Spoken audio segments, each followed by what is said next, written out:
"Put him at the farthest table," said my mother-in-law at the wedding, pointing at my son from my first marriage. She thought I would just let it go, but I called my son over and took the microphone. In the next minute, the hall shuddered.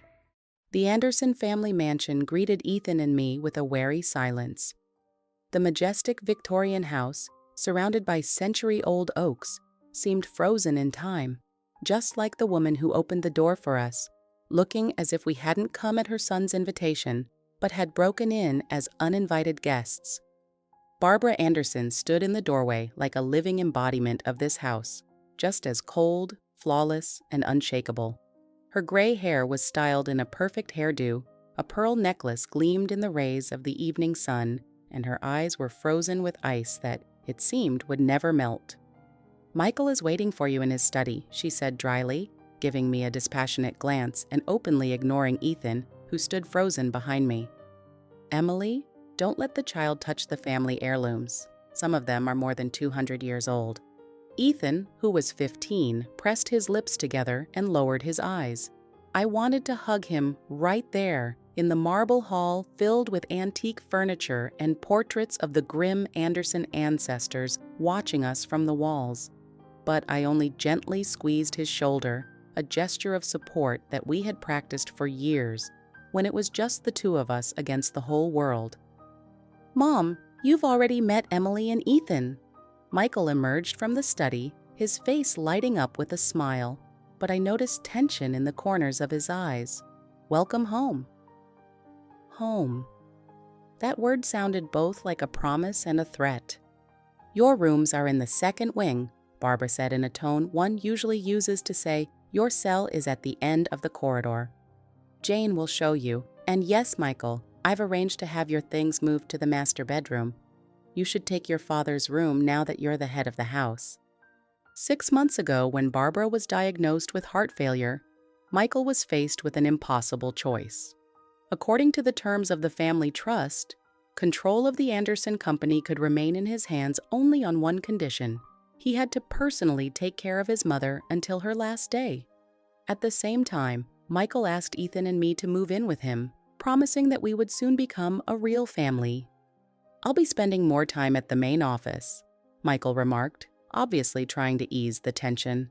"So thank you, Mom. That's practical." Practical, and as far away from Ethan's and my rooms as possible.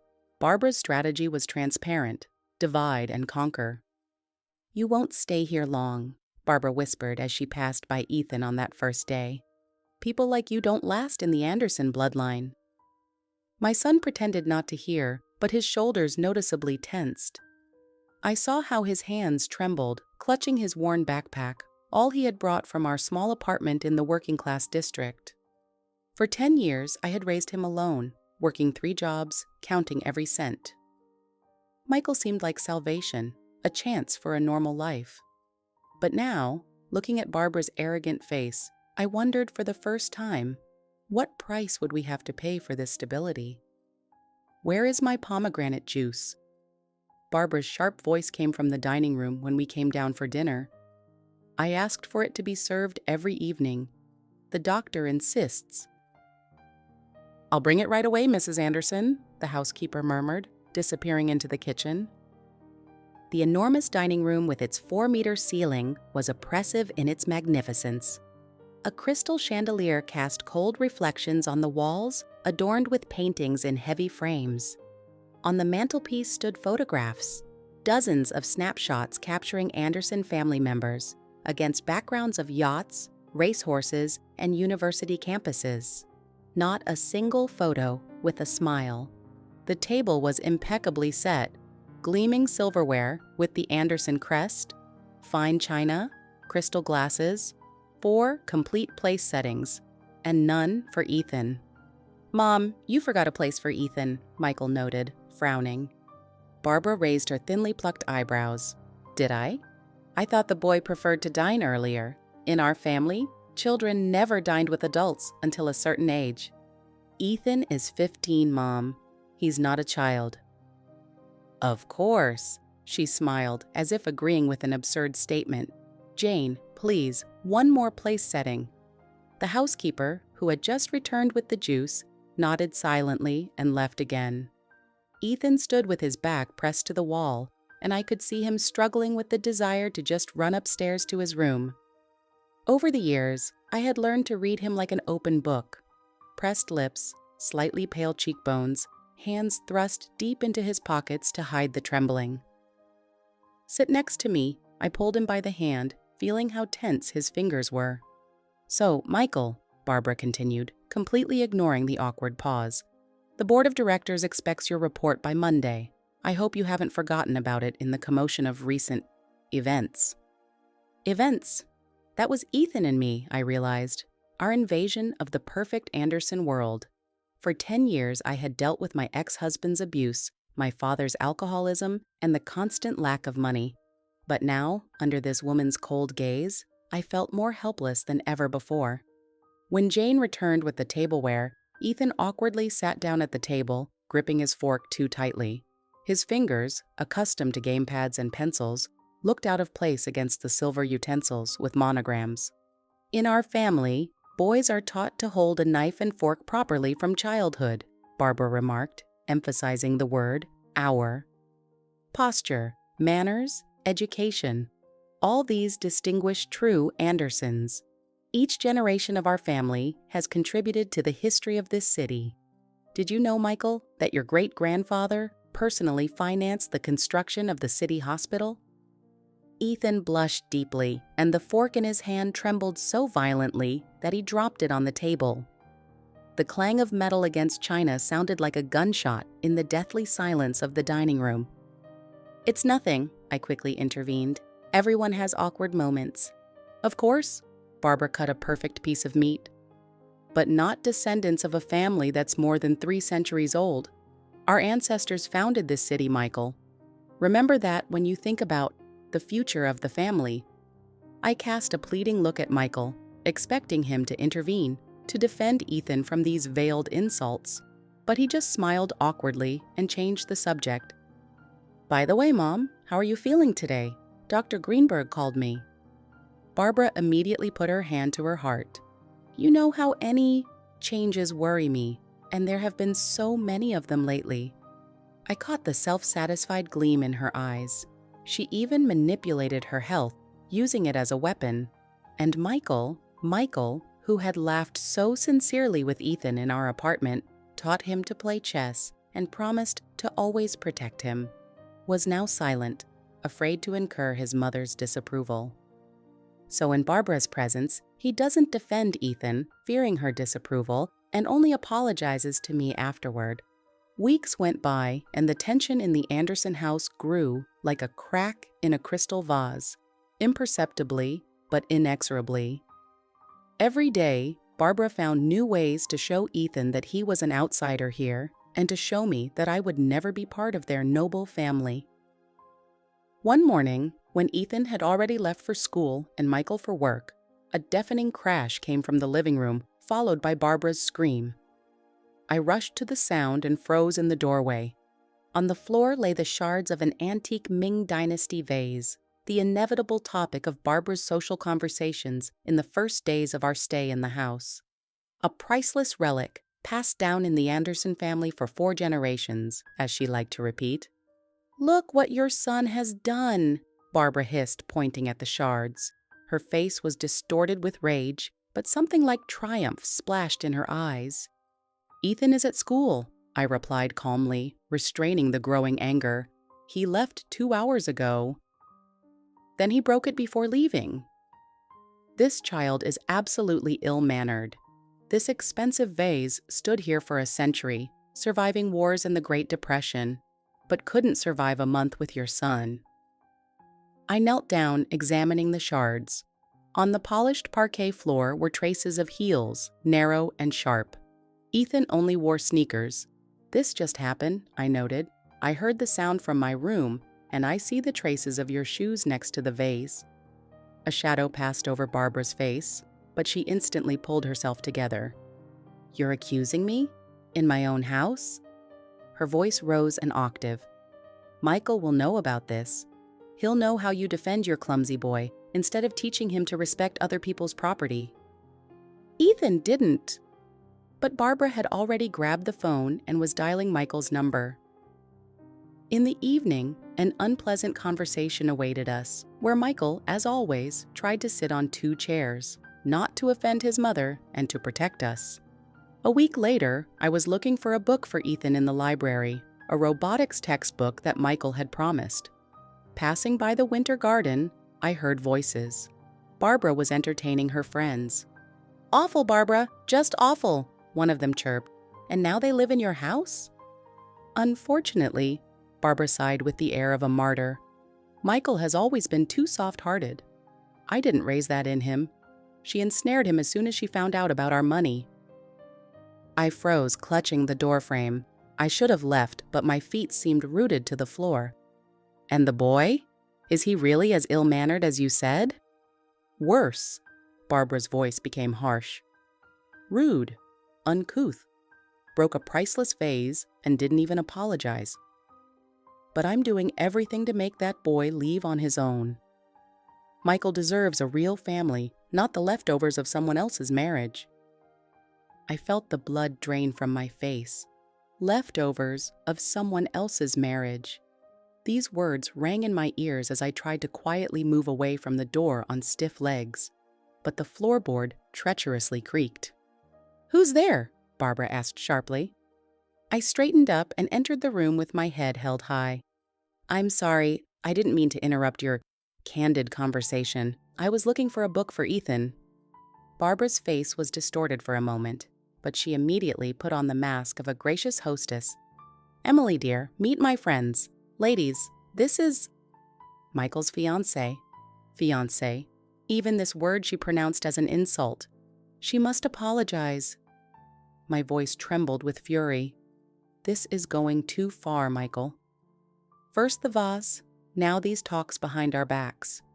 She calls your future stepson leftovers." We stood in Michael's bedroom, where I had burst in as soon as he returned from work. His tie was loosened, his face showing fatigue after a long day of negotiations. "Emily, calm down," he rubbed his temples. "Mom is she's adjusting.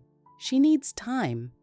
Time. She needs Ethan and me far away from here. Can't you see how she's manipulating you? How she's humiliating your future son?" Michael sank heavily onto the bed. "I'll talk to her, I promise. Just not now. We're having a crisis at the company. I'm working 18 hours a day and with her heart." "Don't you dare use her health as an excuse," I cut him off. "If you can't protect Ethan from your own mother, how can I believe you'll protect him from anything else?" Michael's eyes, usually warm and understanding, flashed. "And do you think it's easy for me? I'm torn between you. Yes, Mom is a difficult person, but she's my family, the only one I had until I met you. And the only one you truly protect." Michael abruptly stood up and paced around the room. His shoulders were tense like a string. "That's unfair. I'm trying for all of you, looking after Mom's health, working to provide for you and Ethan, helping him with the robot for the competition." I remembered how at dinner Ethan had timidly mentioned a project for the school robotics competition, and how Barbara had immediately cut him off. In our family, men engage in serious business, not toys.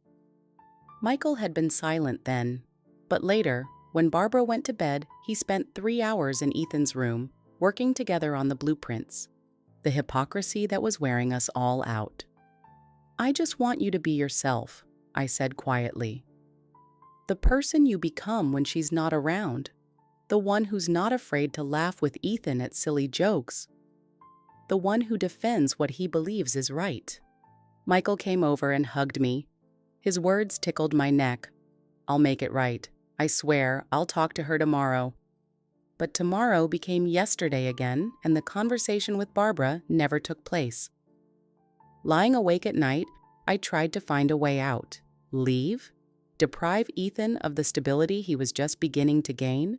Return to the eternal struggle for survival, to night jobs, to the fear that there wouldn't be enough money for his asthma medication?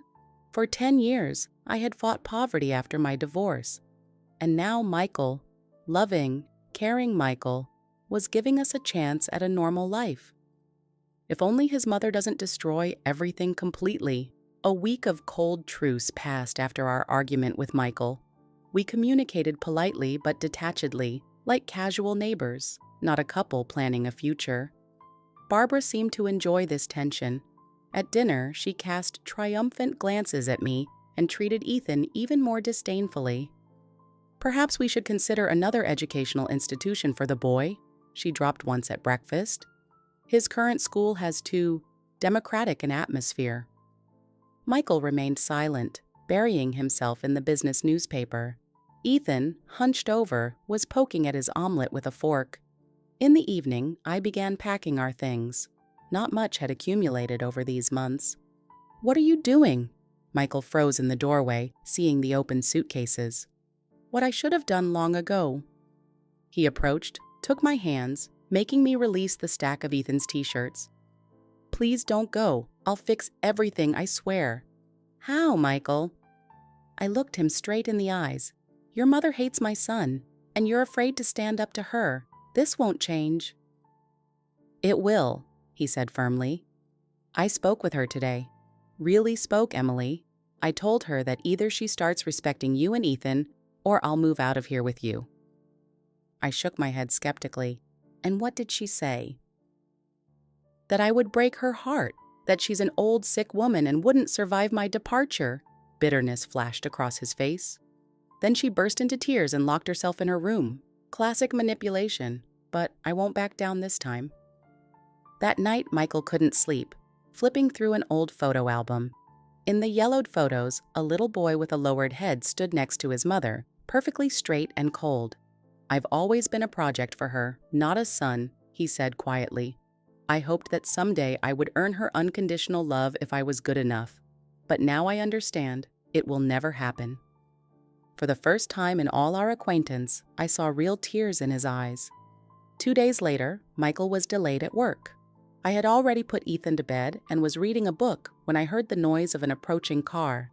He entered our room with a huge bouquet of lilies, my favorite flowers.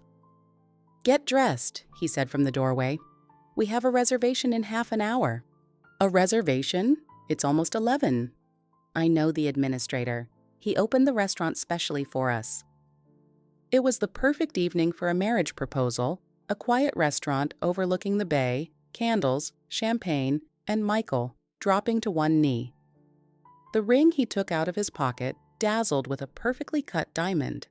"I love you, Emily, and Ethan too. You're my real family." A moment of happiness, pure and cloudless. A moment when all doubts are dispelled and the future seems clear and bright. But it didn't last long.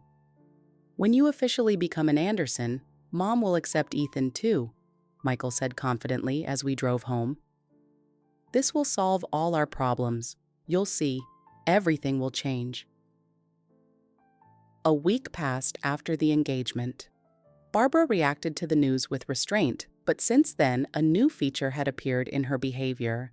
The businesslike manner of a predator that has scented prey. She began spending long hours on the phone, organizing what she called the wedding of the century.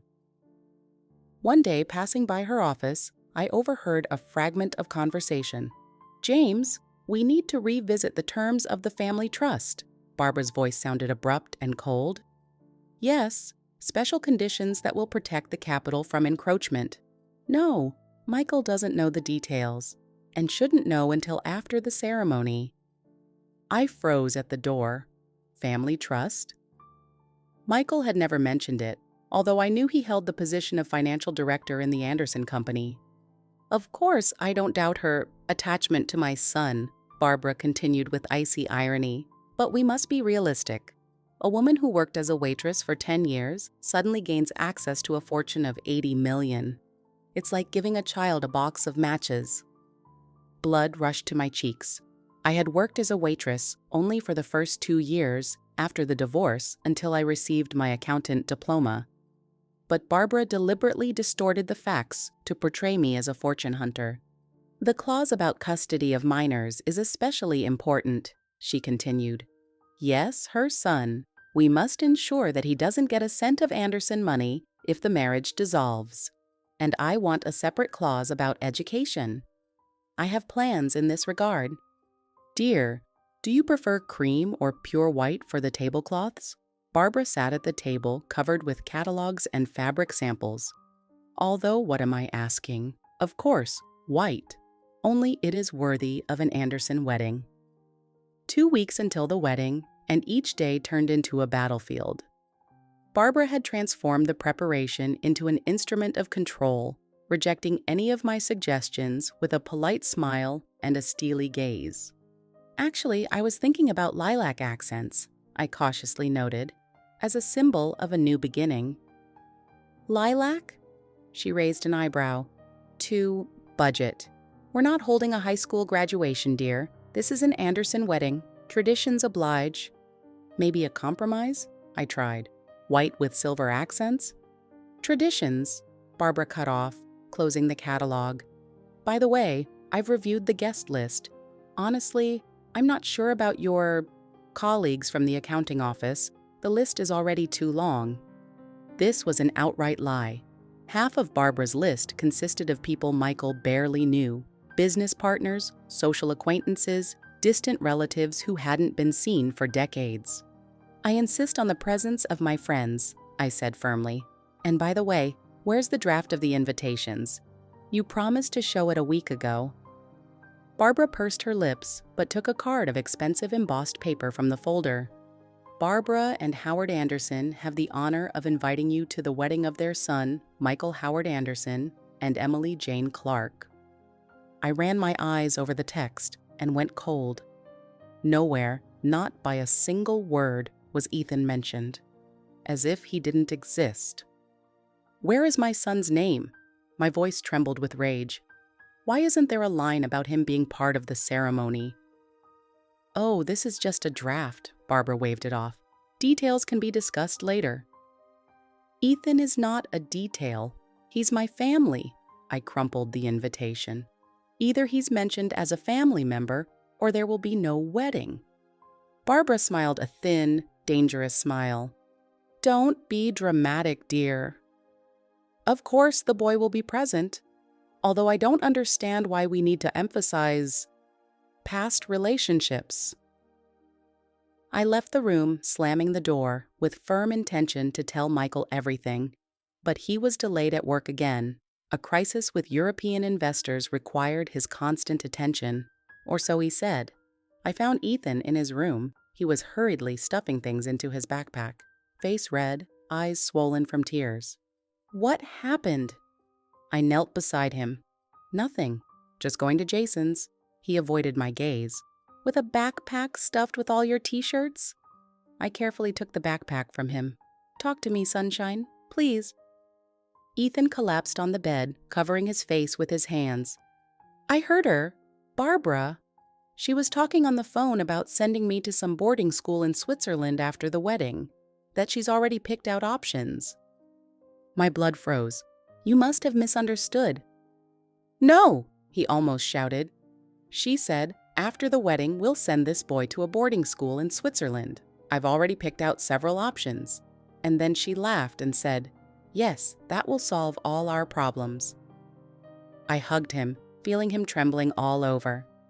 Listen to me, I said firmly. No one will send you anywhere. You hear? No one. She hates me, whispered Ethan. And Michael always does what she wants. Not this time, I wiped his tears. I promise you. But he didn't believe me. That same night, when I fell asleep, exhausted by endless calls to wedding agencies, Ethan disappeared. A note on the bed said, "This will be better for everyone." We found him at the bus station 4 hours later, soaked in the rain, with a backpack and $200 he had been saving for a new video game. Michael silently carried him to the car while I called the school, explaining why Ethan wouldn't come today. I don't want you to marry him, Ethan sobbed in the back seat. They want to get rid of me. Michael suddenly braked, turned to him. Ethan, I swear to you, no one will make you leave. I'd rather leave the family myself. I don't know if Ethan believed him. I myself no longer knew what to believe. After Ethan's escape attempt, a painful atmosphere hung over the house. Barbara pretended nothing had happened. Michael was torn between work and attempts to mend his relationship with my son, and I was looking for answers. Something told me that there were too many secrets in this family, and the key to understanding what was happening lay in the past. The old library in the west wing of the house became my refuge. Here, among dusty folios and tattered first editions, I could hide from Barbara's piercing gaze. One day, while leafing through the Anderson Family Chronicle, I accidentally dropped a heavy volume. A yellowed envelope fell out of it, which had obviously been hidden between the pages many years ago. I quietly closed the library door and opened the find with trembling hands. Inside was a letter on cheap lined paper, the kind used for school notebooks, and a folded bank check that had been returned. Dear Howard, the lines written in neat handwriting read, "I cannot accept this money. Not because I don't need it. God knows how hard it is to pay for studies while working 2 shifts at the cafe. But I want to be your equal, not an object of charity. You see in me something more than a tired waitress with dreams too cumbersome for the trailer park where I grew up. This is the most precious gift I have ever received, more than any money." This was followed by a passionate declaration of love, signed simply, "Your Barbara." The check was made out for a significant amount with the note "tuition" and addressed to a prestigious Ivy League university. I read the letter twice, not believing my eyes. Barbara? A waitress from a trailer park? The woman who, at every opportunity, mentioned the blue blood of the Anderson family? This discovery turned my view of her upside down. I remembered the words she had thrown in a phone conversation. A woman who worked as a waitress for 10 years. She wasn't just talking about me, but about herself, about her past, which she desperately tried to bury. "Jane, take this box to the dump. I don't want to see this junk in the house." Barbara's voice, coming from the hall, caught my attention. The housekeeper obediently accepted the cardboard box, but when Barbara disappeared behind the office door, she put it by the back entrance and left to answer a phone call. Curiosity got the better of me. I quickly grabbed the box and took it to my room. Inside lay things preserved by time: a faded denim jacket with sparkles, a cheap dress from a sale, a worn diary in a soft cover, and a stack of old photographs. In one of the pictures, a young girl with lush blonde hair and a defiant smile stood against the background of a peeling trailer. On the back, an inscription: Barbara Jenkins, graduation at Riverdale High School. Riverdale, a district on the outskirts of the city, known for its high crime rate and the lowest average income. Flipping through the pages of the diary, I found entries of a girl who dreamed of a better life: to escape from the trailer park, get an education, never return to her drunk mother and her ever-changing boyfriends. The last pages were filled with enthusiastic descriptions of meeting a real gentleman from the best family in the city, Howard Anderson. Barbara Jenkins had transformed into Barbara Anderson, literally erasing her past.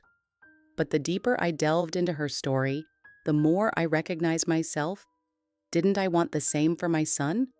To pull him out of the cycle of poverty, give him a chance at a better life? Bitter irony, the person who was most ashamed of my humble origins was hiding an almost identical past. "Barbara asked me to tell you that she and Howard will return for dinner," Jane reported. "Mrs. Anderson has a meeting with the Historical Society Committee." Perfect chance. I had long wanted to test a theory. Barbara's office was perfectly ordered, everything in its place, just like in her carefully constructed life. The computer on the desk was on, but the screen was locked. It took me 3 attempts to guess the password: Anderson 1950, the year the family company was founded. In the personal folder was another one, protected by an additional password: Michael Eyre, and the folder opened, revealing dozens of files with information about women who had ever been close to Michael. Among them stood out a folder: Olivia. Photographs of a beautiful dark-haired woman with a little girl leaving Michael's house. Copies of divorce documents dated 5 years earlier. Drug test results, positive, but with a note from the laboratory, that retesting gave a negative result. Letters from lawyers about termination of parental rights. On the back of a printed photograph, an inscription in Barbara's handwriting, "Another fortune hunter, eliminated." A chill ran down my spine at these words. Eliminated. Barbara methodically destroyed any woman who threatened her control over her son. In the contact file, I found Olivia's address in a neighboring town and her phone number. Without thinking, I dialed the number. "Olivia Reed speaking," came a melodious voice. "Hello, Miss Reed. I'm from the Life Secure Insurance Company," I improvised.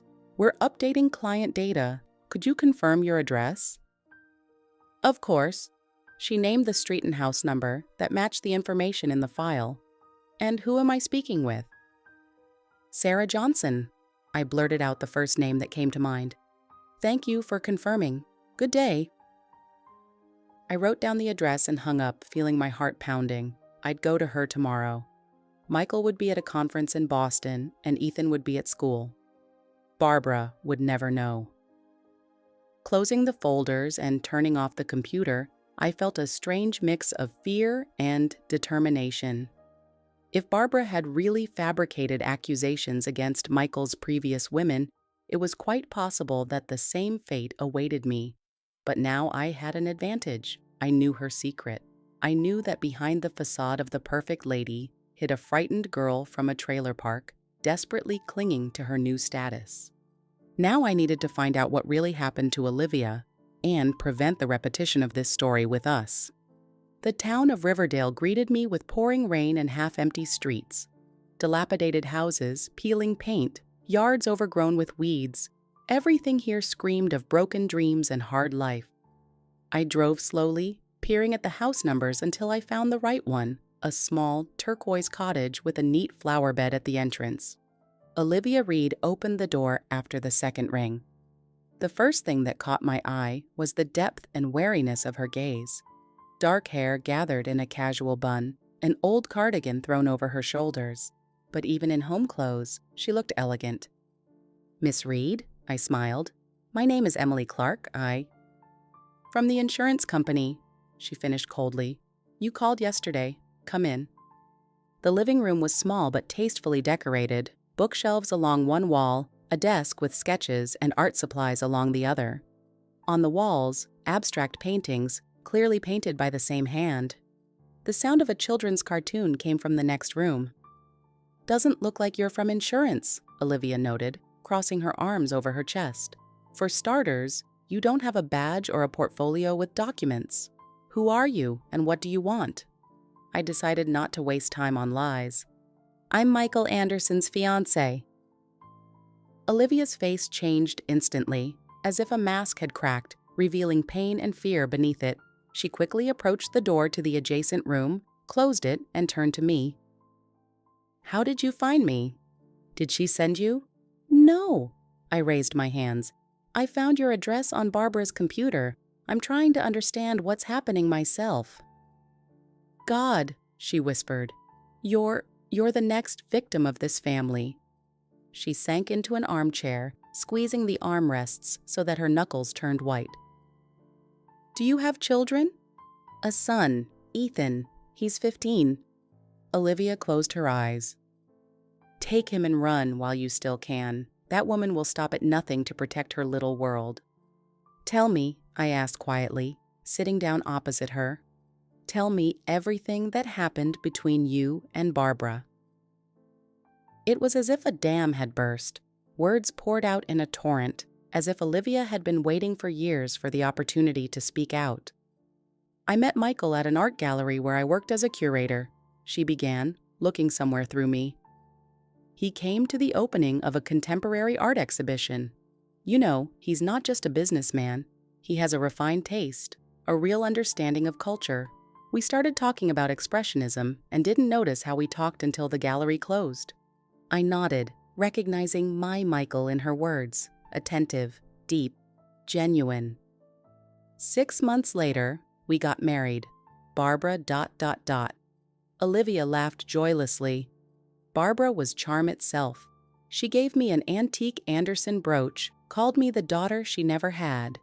When our Sophie was born, she seemed like the perfect grandmother, caring, attentive. From behind the door came the bright laughter of a child, and Olivia cast an anxious glance in that direction. And then everything changed. First little things. My keys would end up not where I had left them. Important documents disappeared from a locked drawer. Works I was preparing for exhibitions were damaged. A drop of coffee on the canvas, a scratch on the sculpture. Always with apologies. "Oh, I accidentally touched it. Must have been the housemaid who didn't notice." Olivia got up, went to the bookshelf, took out a folder. Then the calls to the gallery director began. Anonymous complaints about my unprofessionalism. Strange letters from collectors dissatisfied with my work.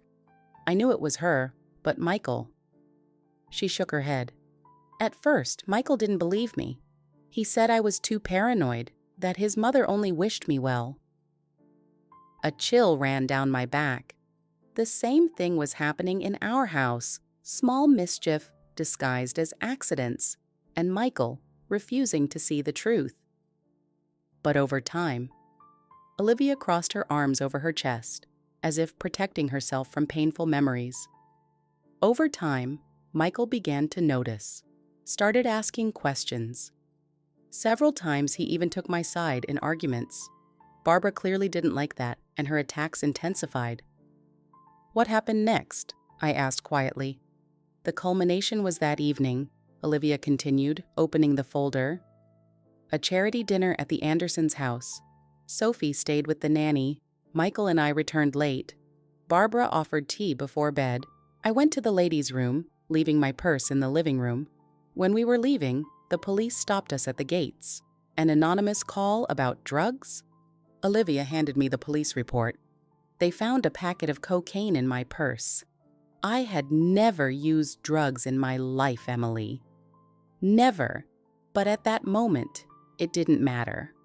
Barbara immediately called social services, stating that there was a small child at home whose mother was a drug addict. Tears were flowing down her face, but she continued, as if she couldn't stop. "I was arrested. Michael was in shock, didn't know whom to believe. I saw the struggle in his eyes. Part of him believed me, part obeyed the long-standing habit of trusting his mother." From the folder, she took out another document, the results of an independent examination. I immediately demanded a retest. My lawyer insisted on an independent examination. Of course, I was clean. I started gathering evidence, filed a petition for a review of the case. Olivia clenched her fists so that her knuckles turned white. That's when Barbara came to me, offered $1 million for me to leave and leave Michael alone. I refused. Then she changed tactics, threatened that she would do everything to deprive me of parental rights, that she had witnesses ready to confirm my mistreatment of Sophie. She sighed, looking at the closed door behind which her daughter was playing. "Disappear with the child," she told me. "Disappear, or I will destroy you and take the girl. You will never see her again." I knew she wasn't bluffing. I saw it in her eyes.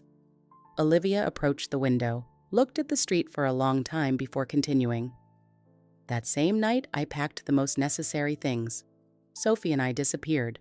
I tried to contact Michael to explain, but Barbara intercepted all my letters.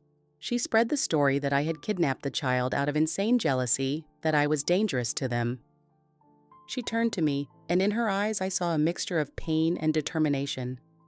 Barbara didn't just want to separate us from Michael. She wanted to get rid of both me and Sophie. We were a threat to her perfect world, her control over her son. Olivia raised her eyes to me, full of pain and fury.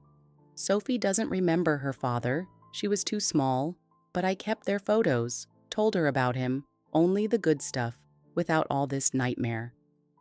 I felt physically ill. I imagined Barbara trying to separate me from Ethan, how he would grow up under her control, becoming as intimidated as Michael. "You and your son are a threat to her control over Michael," Olivia said quietly, as if reading my thoughts. "She will never let you be happy.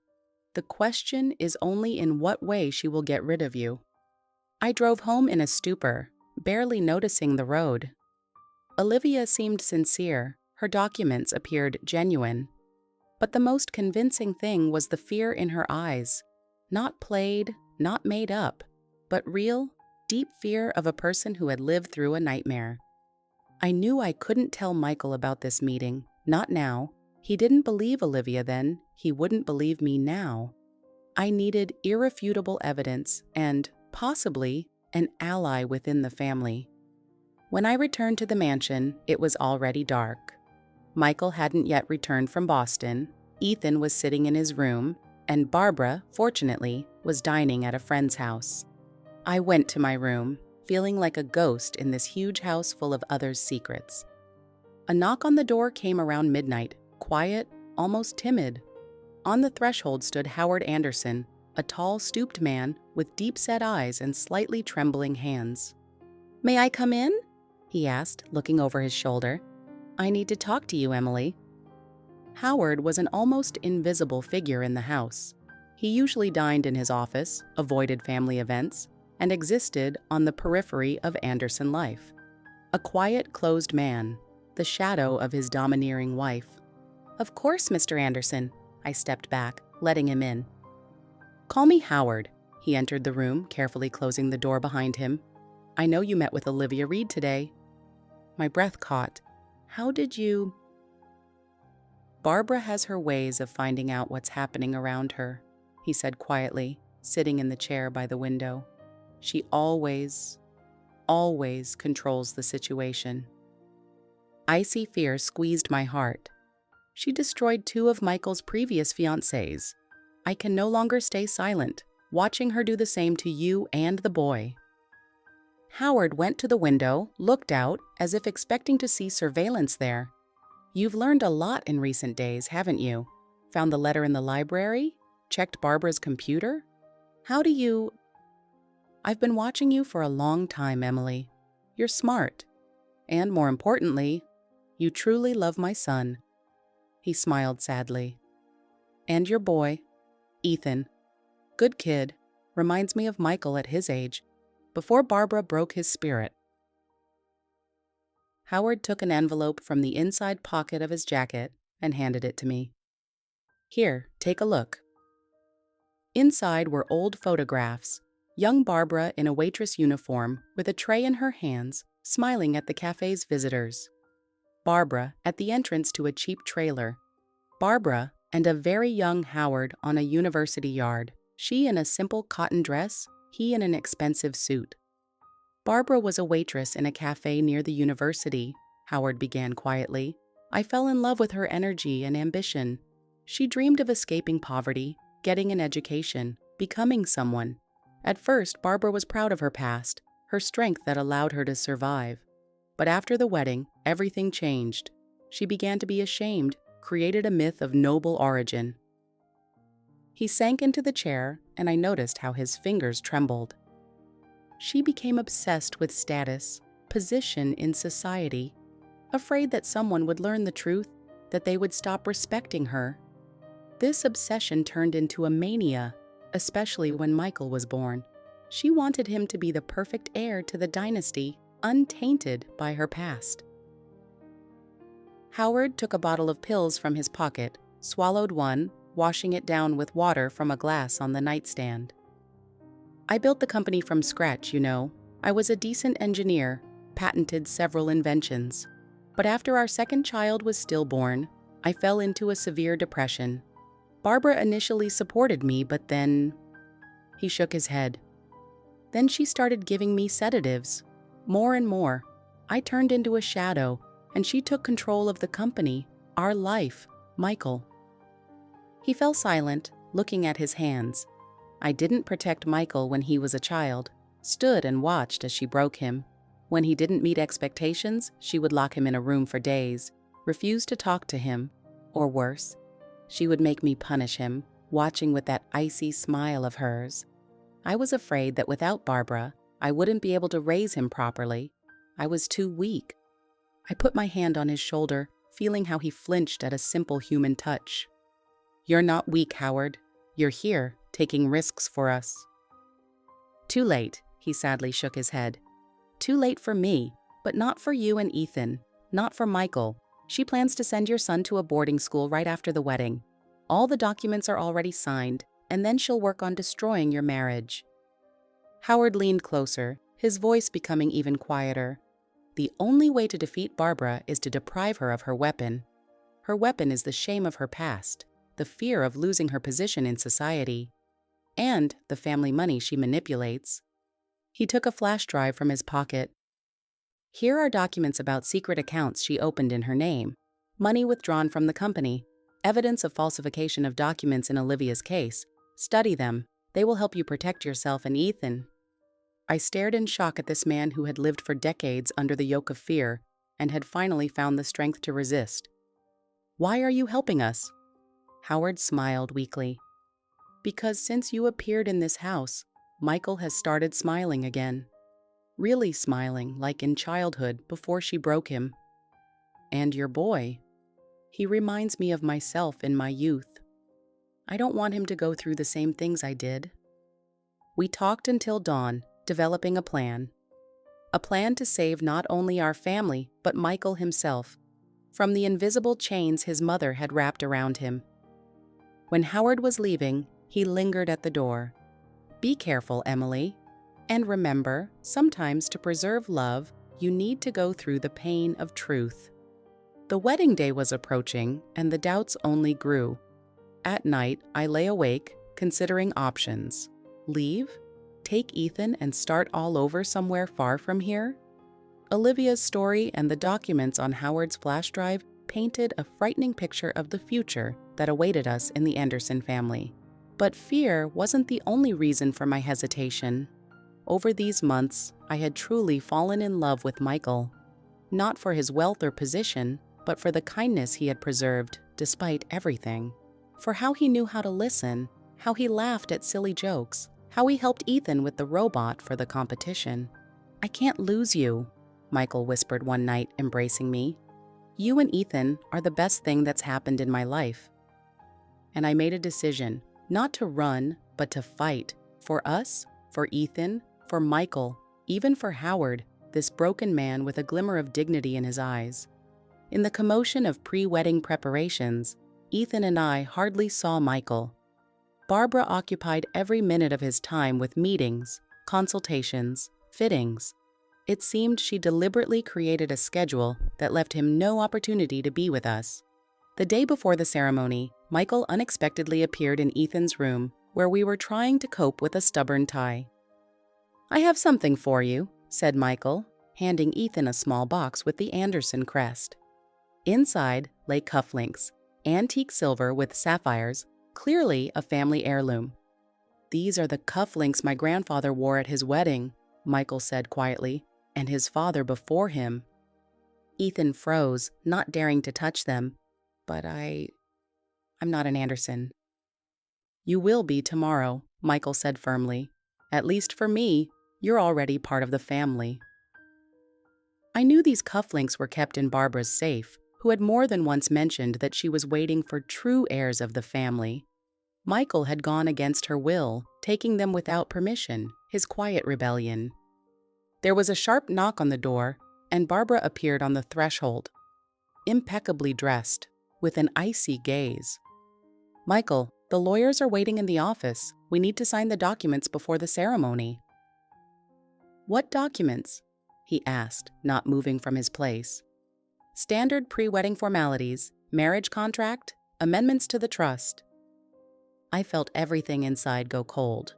Amendments to the trust, those same special conditions that were supposed to protect the capital from my encroachments and exclude Ethan from the heirs.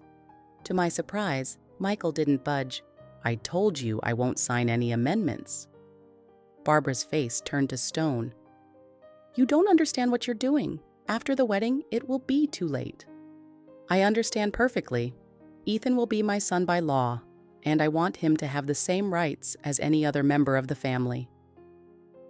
Barbara turned her gaze to Ethan, and such rage flashed in her eyes that the boy involuntarily stepped back. But then she composed herself. "Not now," she hissed. "We'll talk later."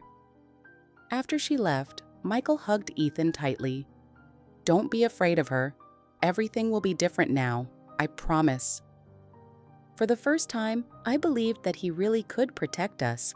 On the wedding day, the Anderson mansion transformed into a picturesque chaos of florists, waiters, and guests arriving by noon. I was rushing between my room, where a stylist was working on my hairstyle, and the hall, where coordinators were checking the final details. "Where's Ethan?" I asked my bridesmaid, noticing that I hadn't seen my son for a couple of hours. "I don't know," she shrugged. "Maybe with Michael?" But Michael was with the best man, and Ethan was nowhere to be seen. The anxiety was growing. I walked around the mansion, questioning the servants and guests. No one had seen him. Finally, one of the gardeners nodded toward the far corner of the garden. "The boy? I think he went that way." I found him on an old bench under a spreading oak tree. Tearful, with reddened eyes, he looked so small and lost. "What happened?" I sat down next to him, hugging him. "I don't want to go to that boarding school," he whispered. "Please, don't send me there." A chill ran down my spine. "What boarding school?" "Grandma Barbara.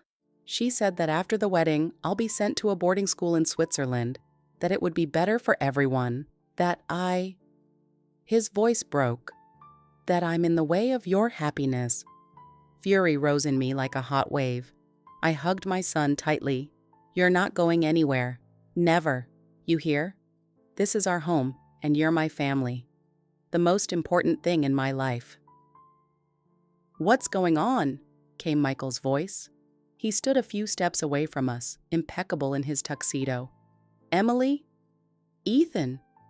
"Your mother," I said through clenched teeth, not hiding my anger. "She told Ethan that after the wedding, we'll send him to a boarding school in Switzerland." Michael's face turned to stone. "She wouldn't dare." We returned to the house where Barbara was overseeing the final preparations. Seeing the three of us, she tensed. "What nonsense have you been telling Ethan?" Michael asked sharply. "What boarding school?"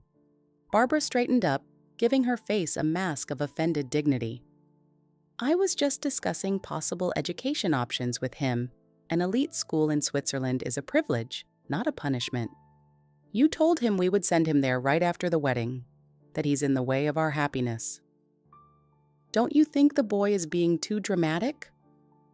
Barbara barely glanced at Ethan. Typical behavior for a child from a broken home. Michael stepped toward her. "Listen to me carefully, Mom.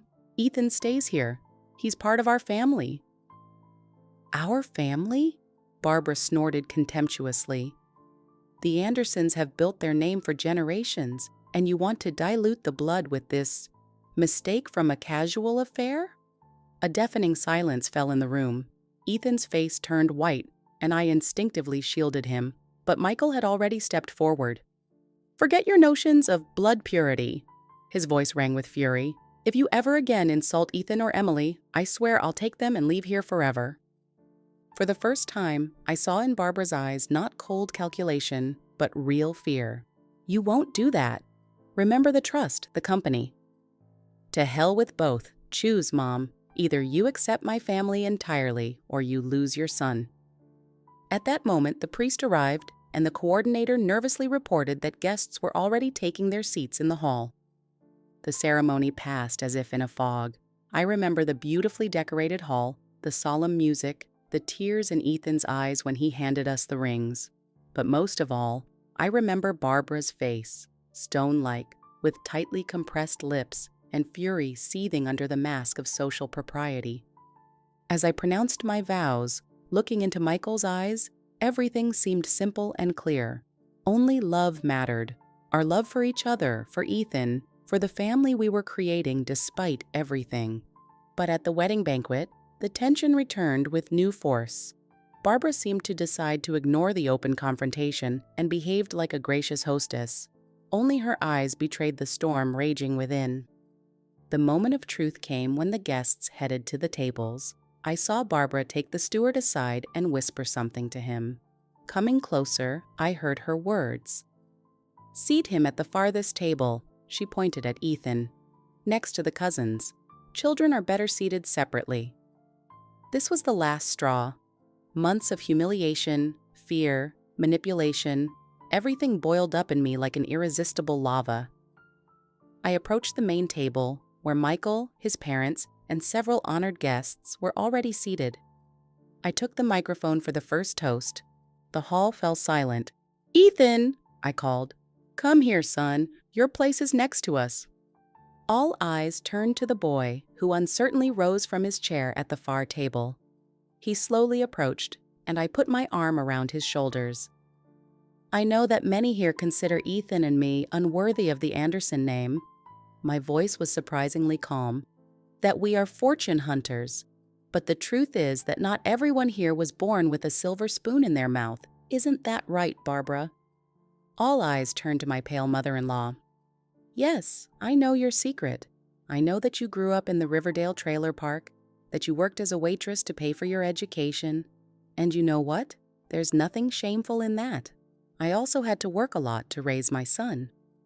A whisper swept through the hall. Barbara seemed to turn to stone, her hands convulsively clutching the tablecloth. "I'm not ashamed of my past," I continued, "and I love your son not for his money or name.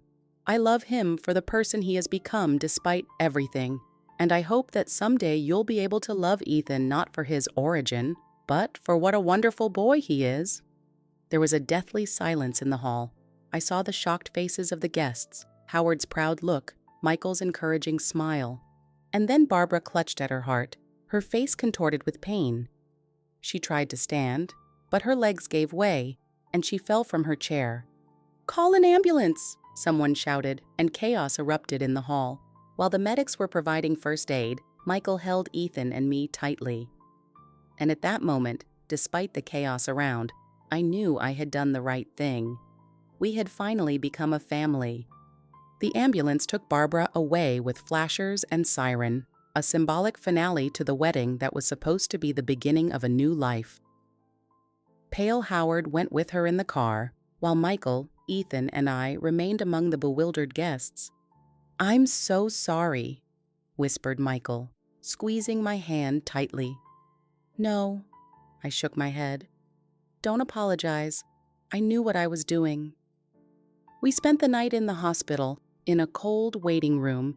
Ethan fell asleep, his head on my lap, while Michael stared motionlessly out the window, not uttering a word.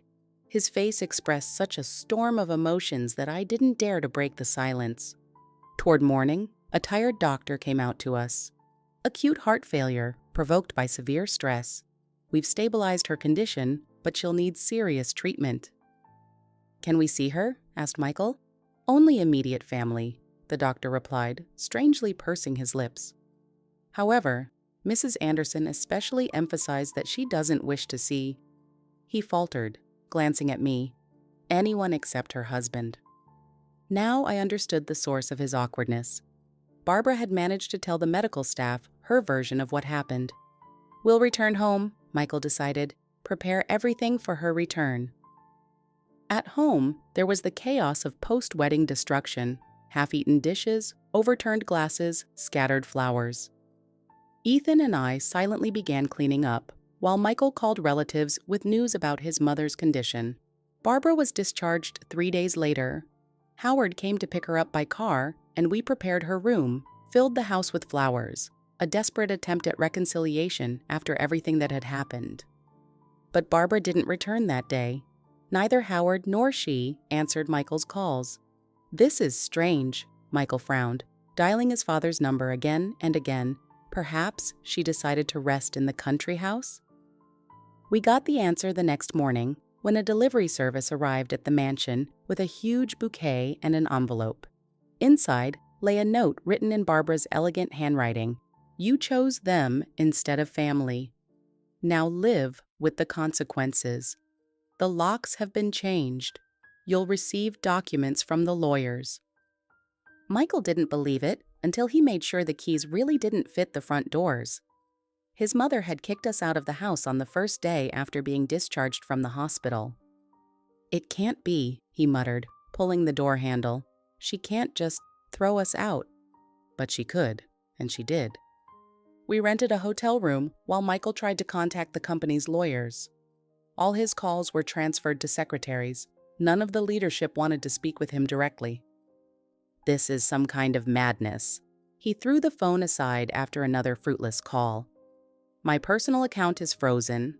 Corporate access is blocked. I've been thrown out of my own home and company overnight. How is this possible? I didn't understand how a woman who had just suffered a heart attack could organize such a large-scale attack. Family trust, Michael answered grimly. Mom is the main administrator. There's a clause about unworthy behavior of the heir. If the board of directors considers my actions damaging to the family's reputation, management can be temporarily suspended. That's absurd. You didn't do anything. Apparently, the public humiliation of a mother at a wedding falls under the definition of unworthy behavior. He laughed bitterly. By the end of the week in the hotel, our savings began to melt at an alarming rate. Michael had never thought about personal savings. Why would he if the family fortune was always at hand? Now his credit cards were being declined, one after another. I need to find a job, I said one morning, looking through job listings in the newspaper. No, Michael replied sharply. I'll sort this out. I promise. Ethan silently watched us, his eyes darkened with anxiety. He had hardly spoken since the wedding, as if afraid that any word could worsen the situation. Salvation came unexpectedly. There was a quiet knock on our room door, and Howard appeared on the threshold, even more stooped, with a dull gaze. I should have come earlier, he said, entering the room. She's watching me, but today she left for a meeting of the Board of Trustees. Dad, what's going on? Michael jumped up to him. She kicked us out of the house, blocked the accounts. I know, Howard interrupted, and I prepared for this scenario. He took an envelope from the inside pocket of his jacket and handed it to Michael. Remember the patents for the water purification system that I developed in the 90s? I never included them in the family business. I set up a separate company in your name when you turned 18. Barbara doesn't know about it. Michael leafed through the documents in astonishment. There are millions here, Dad. Not as much as in the family company, Howard replied quietly, but enough to start a new life, and also? He handed over keys. I have a house by the lake, the one I bought before marrying your mother. It's in my name, not the trust. You can live there until everything settles down.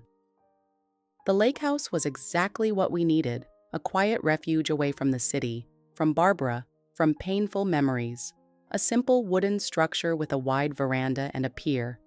Here, Ethan smiled for the first time in a long time, skipping stones across the water. But the idyll didn't last long. A week after moving in, Michael returned from a meeting with a potential investor, pale and angry. She got to Richardson, and to Klein, and apparently to everyone else. What are you talking about? I looked up from unpacking. Mom called all my business partners, told them I was mentally unstable, that I married a fortune hunter, that I was temporarily removed from company management due to inappropriate behavior. No one wants to deal with me. This was just the first shot in the war that Barbara had decided to fight to the bitter end. The next blow caught us a week later when two people in formal suits appeared at our doorstep, representatives of Child Protective Services. We received an anonymous call about possible abuse in this family, the woman informed dryly, showing her ID. We have reason to believe that the minor Ethan Clark is regularly subjected to physical and emotional abuse by his mother and stepfather. What? I felt the ground slipping from under my feet. This is absurd. But they needed to inspect the house, talk to Ethan alone, make a report. Grandma Barbara, Ethan said quietly later, when the social workers had left. It was she who called them, wasn't it? We didn't have time to answer. Ethan suddenly grabbed his throat, his face turned pale, and he began to gasp for air. An asthma attack, the first in a long time. The road to the hospital merged into one endless nightmare. The speeding car, Ethan's wheezing in the back seat, despair in Michael's eyes. Stress, said the doctor when the crisis had passed. Severe stress provoked the exacerbation. He needs complete rest and absence of traumatic situations. We sat by the sleeping Ethan's bed when I finally pronounced what had been maturing in me for a long time. "She won't stop, Michael. She will never stop until she destroys us." "I know," he replied heavily. "That's why we need to strike first." Revelation. For 3 long days, we stayed in the hospital, keeping watch at Ethan's bedside. The asthma attack turned out to be so severe that the doctors insisted on observation. I hardly left my son's side while Michael shuttled between the hospital room and the cafeteria, bringing us food and coffee. One evening, when Ethan had finally fallen into a deep sleep, exhausted by medications and procedures, Michael persuaded me to take a break and go down to the cafeteria. "You need to eat properly at least," he insisted. "I'll sit with him." The cafeteria was almost empty, just a couple of doctors in the far corner and a nurse at the next table. I was listlessly picking at my salad when I overheard a fragment of conversation. "Special order of archival documents for Dr. Fielding, 30 years old." The nurse was arguing with someone on the phone, clearly irritated by bureaucratic hurdles. The mention of old archives somehow caught my attention, although I was too exhausted to pay attention to other people's conversations. However, the next phrase made me start. "Mother and Child Department, November 1985. Yes, the doctor needs all records of child abandonment during that period." This date, November 1985, surfaced in my memory. I had seen it among the files on Howard's flash drive. Following a sudden impulse, I waited until the nurse finished her conversation and approached her. "Excuse me, I accidentally overheard. You were talking about the Mother and Child Department archives." She looked at me suspiciously. "And who are you?" "My name is Anderson. For the first time I used my new surname, and it worked." The nurse noticeably relaxed. I'm looking for information about my mother-in-law. She might have given birth here in 1985. "For research purposes," the nurse clarified. "Yes, family history." I tried to smile as convincingly as possible. "We have an anniversary coming up. Want to make a surprise?" To my surprise, she nodded. "The archive is open right now, Doctor. Fielding is working there for his research. If you want, I can take you there, just not for long, okay? Outsiders aren't supposed to be there." 15 minutes later, I was standing in the dimly lit archive room among dusty card file drawers and shelves with old folders.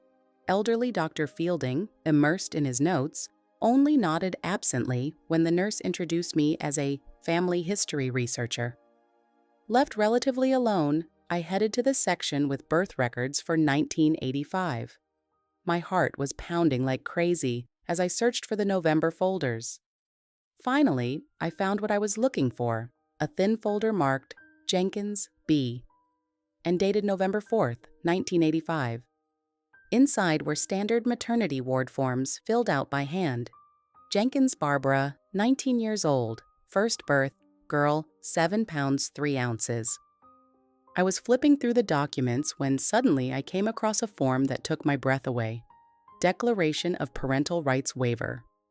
"I hereby confirm my waiver of parental rights to the female child born to me on November 4th, 1985.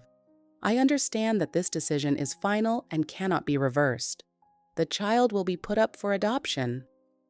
The signature at the bottom was uneven, trembling. Barbara Jenkins. The woman who had built her entire new life on lies about her noble origin had started by giving up her own child. "What are you doing here?" Michael's voice made me jump. "How did you find me?" "The nurse said you went to the archive." He frowned.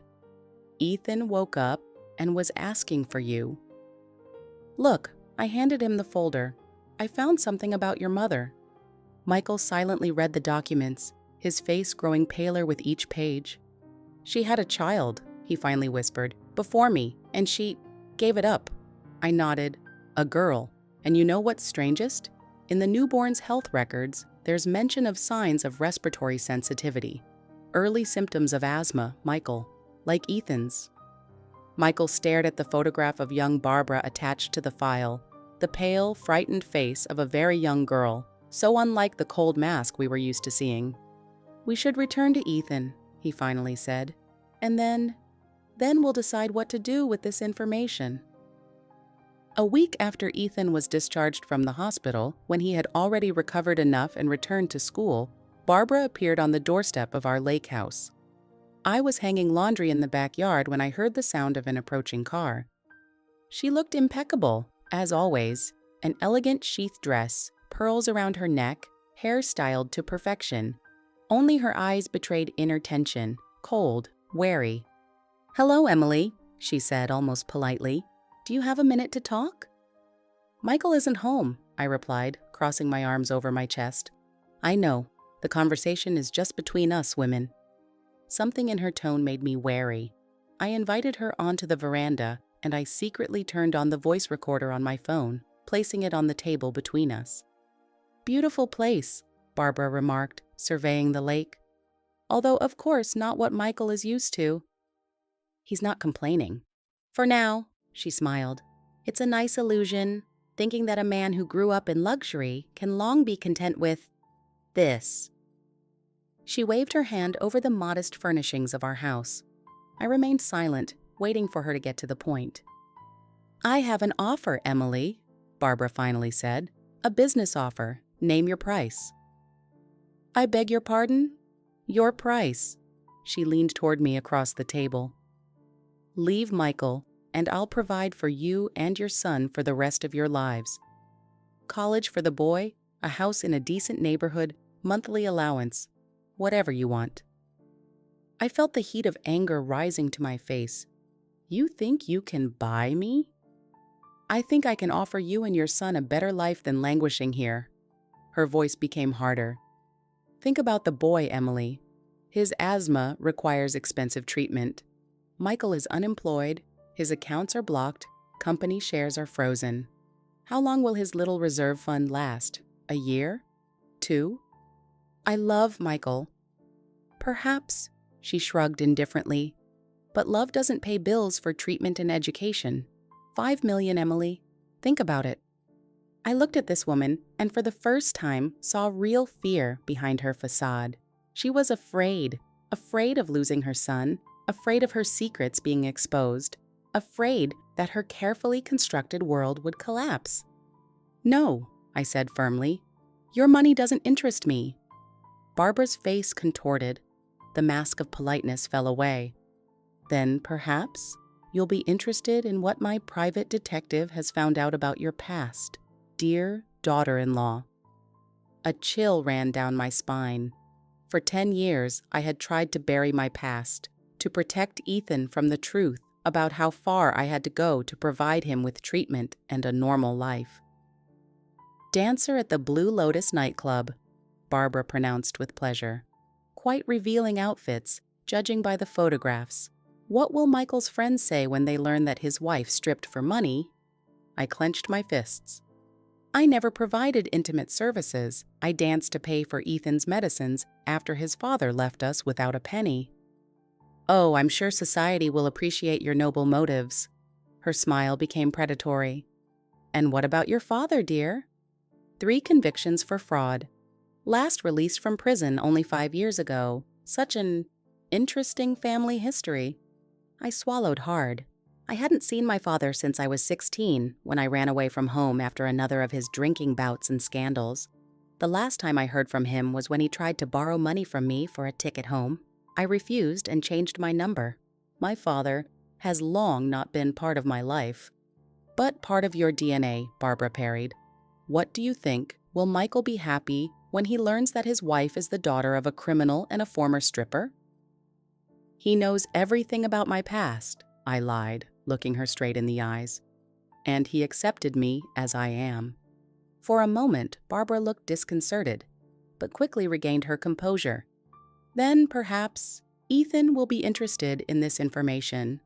A 15-year-old boy at such an impressionable age. To learn that his mother danced almost naked for drunk men and his grandfather sat in prison." "Enough." I rose sharply. "Get out of my house." 5 million, Emily." She also stood up. "Think about it, for your son's sake." After she left, I sat on the veranda for a long time, looking at the calm surface of the lake and trying to stop the trembling in my hands. She knew where to hit, knew my most vulnerable spots, as I now knew hers. In the evening, I showed Michael the recording of the conversation. Without saying a word, he hugged me. "We'll gather a family council," he said resolutely. "All the Andersons. We'll invite her too, and put an end to this war." I nodded, already knowing what I had to do. The family council gathered 3 days later at a country club on neutral territory. Everyone was present: Michael's cousins, his Aunt Eleanor, Howard himself, and, of course, Barbara, sitting at the head of the table with the air of a queen. "Before we begin discussing family matters," I said, standing up, "I'd like to clarify some details about my past." Barbara tensed, alarm flashing in her eyes. After my divorce from my first husband, I was left alone with a small son suffering from asthma. Insurance didn't cover most of the treatment, and my job as an accountant wasn't enough for medications. So yes, I worked as a dancer at the Blue Lotus nightclub. I'm not proud of it, but I'm not ashamed either. I did what I could for my son to survive. A whisper ran through the room, but I continued. "As for my father, yes, he had problems with the law. He's a fraudster and an alcoholic, whom I haven't seen for many years. I don't maintain a relationship with him." I surveyed those present. "I'm telling you this because Barbara tried to use this information to blackmail me, offered $5 million for me to leave Michael." Now all eyes turned to Barbara, who sat pale, with tightly compressed lips. Michael stood beside me.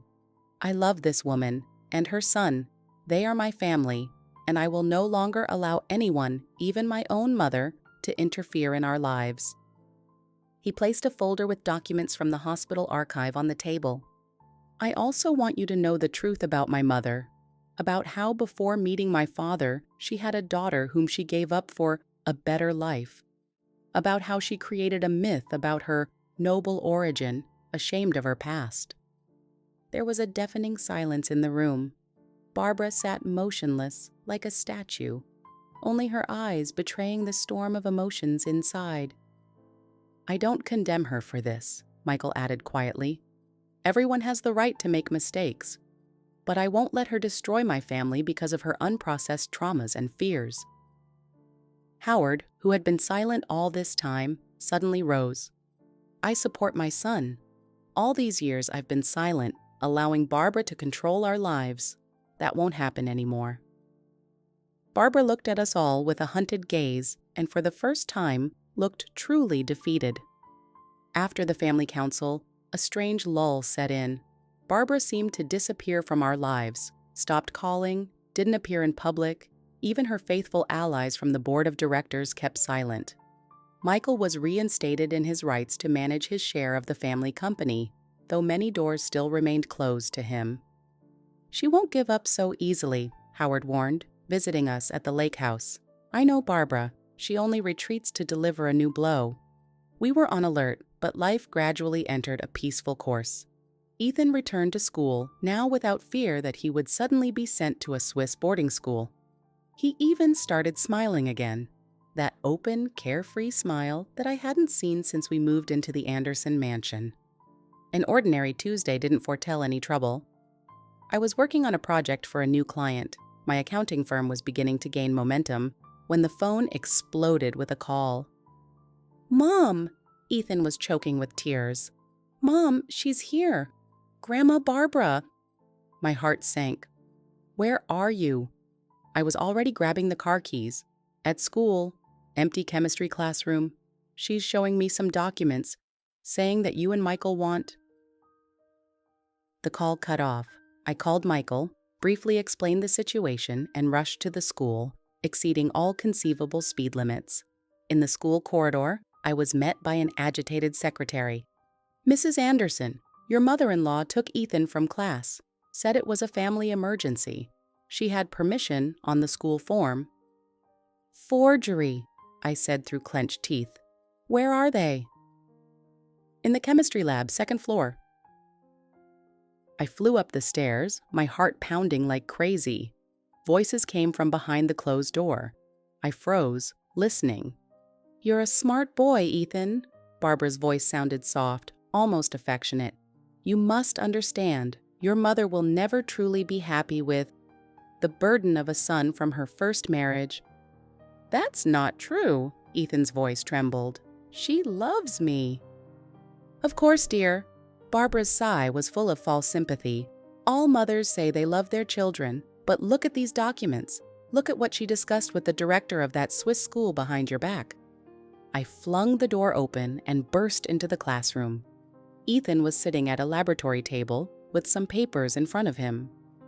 Barbara stood next to him, elegant and collected, as if conducting a business presentation, not breaking the heart of a 15-year-old boy. "Get your hands off my son." My voice sounded low and threatening. I didn't even recognize it. "Ah, Emily," Barbara didn't even flinch. "We were just talking about you." I rushed to Ethan, embracing his trembling shoulders. "Don't believe a single word she says, you hear? Never, under any circumstances, would I send you anywhere against your will." "Then explain these documents." Barbara pointed to the papers on the table. "Your signature on the enrollment request. Email to the school director from your address. Deposit for the first semester." Forgery. I didn't even look at the papers. A pathetic, desperate forgery from a woman who can't come to terms with the loss of control. I turned to Barbara, no longer restraining the accumulated rage. "Look at yourself. You tracked down a child at school, deceptively took him away from class. You're showing him fake documents to sow distrust between him and his own mother. You know what that's called? It's called psychological abuse." Barbara straightened up, the familiar cold mask appearing on her face. "I'm doing what I must to protect my family." "No," I shook my head. "You're destroying your family. Destroyed Michael's marriage to Olivia. Deprived him of the chance to know his sister. Poisoned his childhood with your manipulations. And now you want to destroy his chance at happiness with us." Barbara paled but continued to hold to her version. "You don't understand. You're not from our world. Michael needs love," I interrupted. "Not control, not status, not a fake noble origin. He needs a real family where he's accepted as he is, not used as an extension of your ambitions." The classroom door opened again and Michael entered. His face was pale with fury. "Mom? What are you doing?" Barbara was momentarily confused, but quickly regained her composure. The boy should know the truth about his mother's plans. Ethan suddenly stood up. In recent months, he had grown taller and was now almost the same height as Barbara. His eyes, still red from tears, looked straight at her. "You hate me because you're afraid." His voice sounded quiet but firm. "Afraid that real love is stronger than your lies and control." A deafening silence fell in the room. Barbara looked at Ethan as if she had seen a ghost. "You abandoned your daughter," he continued, and I was amazed at the wisdom in his words. "And now you can't bear the sight of a happy family, where a mother doesn't give up her child for, what, money? Social status?" Barbara staggered, her hand clutching the edge of the table. For the first time ever, I saw on her face not a mask of cold superiority, but real pain, deep, long-standing pain that she had hidden for decades. "You know nothing," she whispered. "Nothing." "Then tell us," Michael unexpectedly said softly, coming closer. "Tell us the truth, Mom. Just once in your life." We sat in a cafe not far from the school, a strange, tense company. Barbara looked exhausted, much older than her years. Michael held Ethan by the shoulders as if protecting him. I just waited, feeling that we were on the threshold of something important. "I was 18, Barbara finally began, looking not at us but somewhere into space. I had just finished school, worked 2 jobs to save for college, dreamed of escaping the trailer park, the poverty, all of it." She took a sip of water. Her hand noticeably trembled. "I was dating a guy, Jimmy. He was handsome, smart, was going to become a lawyer. When I got pregnant, he disappeared. Literally packed his things overnight and left town." I remembered the photograph of young Barbara from the hospital archive. a frightened girl with extinguished eyes. My mother said I had ruined everything, that I would never escape poverty now. What trailer park girl with a child in her arms could get into college, get a normal job? She looked at Michael for the first time. When the girl was born, I couldn't look at her. Each time I only saw shattered dreams, broken hopes. I was too weak to fight. I gave up my own child for a better life for myself. There were tears in her eyes, but she continued as if a dam of decades of silence had burst. A year later, I met your father, Michael. He was like salvation, not just a rich student, but a man who saw something more in me than a waitress with a tray. When we got married, I vowed to myself that never, under any circumstances, would I return to that life, never lose what I had gained. She shifted her gaze to me, and there was something new in it, a mixture of pain, envy, and strange recognition. And then you appeared, Emily, a woman who went through the same things I did, poverty, loneliness, a child in her arms. But you didn't give up, didn't abandon your son, didn't sell your soul for stability and status. You did what I didn't have the strength to do. I froze, shocked by this admission. Every time I saw you together, Barbara continued, I saw not just a threat to my control over Michael. I saw my most shameful failure, my weakness. I saw what I could have become if I had been stronger, if I hadn't given up my child for the sake of career and status. Now I understood her, didn't approve, but understood. A woman who was so desperately afraid to face the truth that she turned her shame into a weapon against anyone who might remind her of her own weakness. I loved you, Michael, Barbara said quietly, but I also saw in you proof that I had become someone, that I was no longer that trailer girl who was abandoned with a child in her arms. Michael remained silent, his face inscrutable. When you brought Olivia home, she reminded me of myself in my youth, ambitious, talented. I was afraid she would break your heart, that she would run away as soon as difficulties appeared. So you planted drugs in her purse, Michael noted coldly, and forced her to flee. I wanted to protect you. Barbara shook her head. In my own way. And me? Ethan suddenly asked. Why do you hate me so much? Barbara looked at him for a long time, and something in her gaze finally softened. Because you are living proof that one can love a child more than one's own ambitions, she answered quietly. When I see how your mother fights for you, sacrifices everything for you, I see what a strong person she is, and what a weak person I was when I gave up my own daughter. The conversation was interrupted by a call from Howard. He insisted that we all come to the mansion immediately. From his voice, Michael understood that something important had happened. Half an hour later, we stood in the living room of the Anderson family mansion, and Howard introduced us to a young woman with dark hair and strikingly familiar eyes. Her name is Catherine, he simply said. Your daughter, Barbara. Barbara froze, looking at the woman she had last seen 30 years ago, a tiny bundle in a hospital cradle. How? Her voice broke. I knew from the very beginning, Howard quietly confessed. I had friends in the hospital administration. When we started dating, I made inquiries, found out about the child, about what you were hiding. He approached her for the first time in many years, looking directly into her eyes. I loved you, despite the lies, always loved you, but you never believed that you could be loved just like that, without conditions, without status, without the facade of noble origin. You never believed that I would have accepted you with a child too. Catherine stepped forward. I've been looking for you for many years, her voice trembled. When I turned 18, I gained access to adoption documents. But you were hard to find. You changed your name, became a different person. I never stopped thinking about you, Barbara whispered. Never. We found Catherine through a genetic test, Michael explained. After the conversation at the school, I knew this was the last chance for all of us to heal. Barbara slowly sank into an armchair, her eyes not leaving her daughter's face. "I don't deserve forgiveness." "It's not about deserving," Ethan unexpectedly intervened. "It's about choice. You can choose to be different, better." Howard approached his wife and took her hand. "Enough running from the past, Barbara. Enough destroying the future because of fear and shame. I love you, but I can no longer remain silent.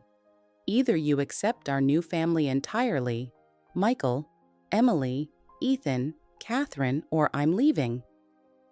This was the first real ultimatum in 40 years of their marriage.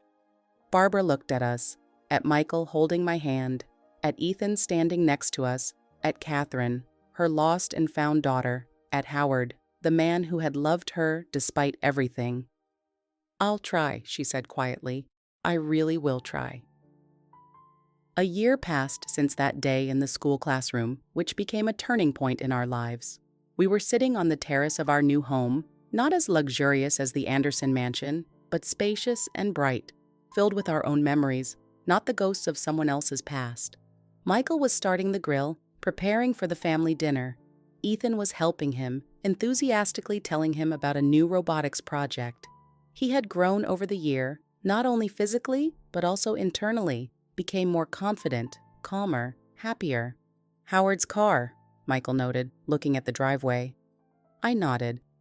Howard had transformed more than anyone over the year, stopped slouching, gave up sedatives, returned to the engineering work he had always loved.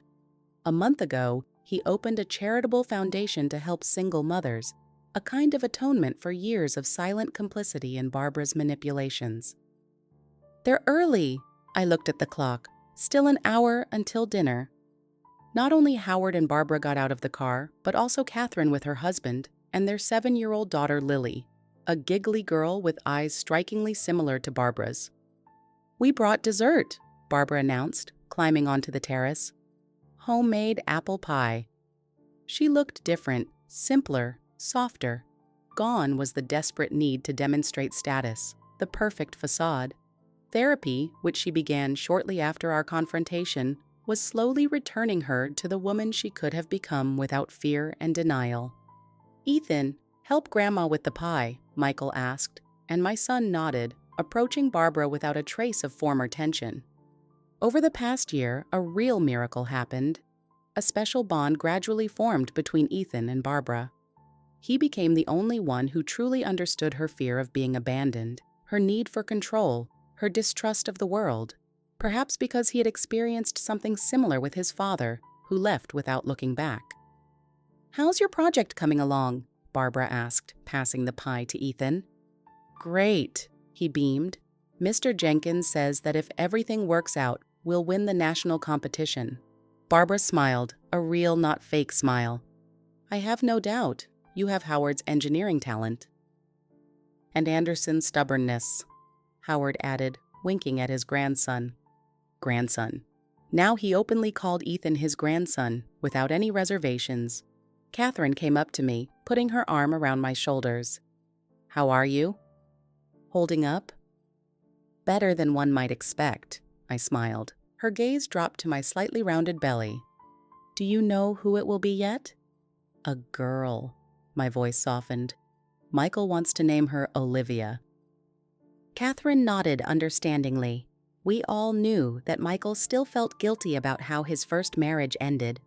Although we tried to find Olivia and her daughter, at least to apologize, all traces were lost. Perhaps she had changed her name and moved to another country. "Barbara asked me to help with Howard's foundation," Catherine shared. "She wants to create a special program for girls who find themselves in a situation similar to her own 30 years ago." I looked at Barbara, sitting next to Ethan, showing him some trick with a napkin. Who would have thought a year ago that we would come to this? When everyone finally gathered at the table, filled with food, laughter, and animated conversation, Ethan unexpectedly stood up, holding a glass of lemonade.